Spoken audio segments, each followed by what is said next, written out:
Hey everyone, Jared here from Storytowns, and welcome to our winery edition of these podcasts while we're all in lockdown with the COVID-19 keeping us grounded. In this podcast, we're talking to Shane from Basalt Wines.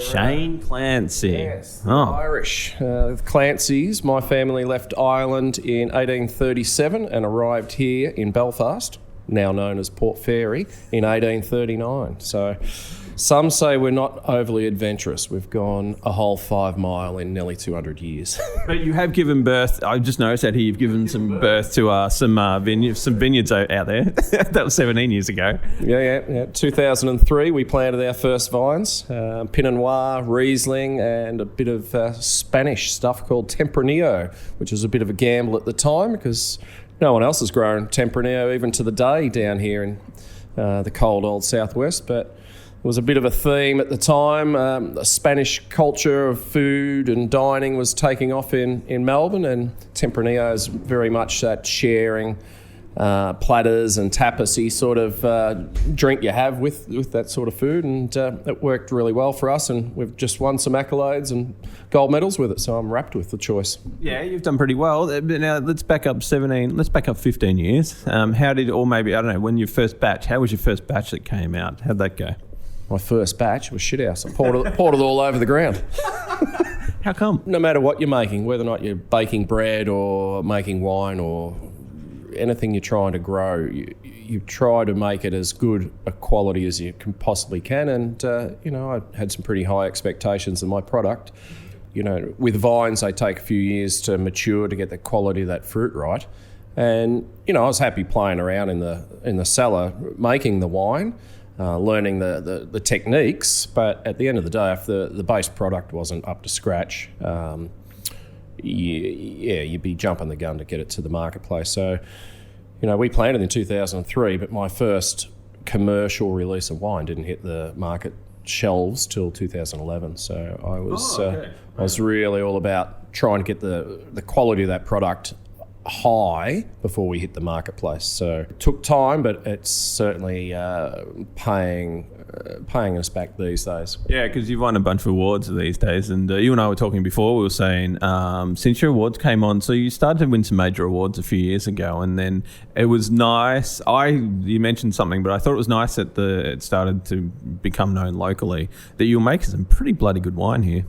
Yeah, see, we're in the Western Districts of Victoria. Traditionally, spuds, onions, dairy, wool, lamb, that sort of thing. So, wine isn't part of the culture down here, or hasn't been part of the culture. So for someone to actually come and plant vines, it's a bit unique. So the locals were sort of scratching their heads thinking, this silly bugger, what's he doing? But we just went about our business quietly, and as I say, we focused on the product, the quality of it, and once we got it up there, then the locals are coming in and trying it and going, wow, we've driven down the Great Ocean Road, we've been to Tower Hill, we're on our way to Port Fairy, we see this little vineyard in the paddock and the little tin shed, and we say, we must pull in there one day, and when they do, they go, wow, how's this? Like, beautiful wines, made here in our own backyard and winning big awards. So I'm really rapt to see people coming in and enjoying their local produce. It's great. It's great to see some local produce winning some major awards. The one that I read was the one in Melbourne. That was the big one, yeah? Yeah, the Pinot Noir. So 2015 was a cracker year. The Riesling cleaned them all up at the Western Victorian Wine Show, and the Pinot Noir Royal Melbourne Wine Show equal second in Australia. So absolutely rapt. So the wines are great, but also we've got some beautiful local produce, and ones that I love working with just down the road in Yambuck, the other side of Port Fairy, is Shore River. So the Haldane family who established the milking water buffalo industry here in Australia about the same time I planned my vineyard, actually, about 2000, I think. They make outstanding, unique buffalo cheeses, and everyone knows wine and cheese is just absolutely a perfect match. So yeah, to work hand in hand with those guys with their product is we're very, very lucky to have them down here as well. You'd be happy to know they're on this tour, so everyone who comes to you goes to them afterwards. Now, tell me about the tin shed you've built here. So there's a bit of a story behind this. It's been a slow construction. Yeah, absolutely. Rome wasn't built in a day, but when we purchased the spud paddock, and that's all it was. There was no trees, no vines, no house, no nothing.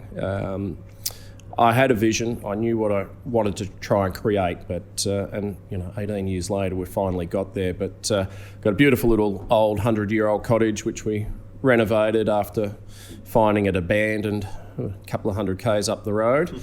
But yeah, a little tractor shed is sort of morphed from a dusty old tractor shed to a little winery, now into a pretty smart little restaurant, cellar door. So now we've got a beautiful 50-seater in behind the glass, views of the vineyard, and we can cater all year round now. It's wonderful. Tell me about the foods that you got going on here then. We're creating dishes that suit just enjoying a bottle of wine and sharing a few dishes. So primarily seafood, things like baby squid. Like everyone loves gin, so we do our gin-cured Tasmanian ocean trout, which goes beautifully with Chardonnay.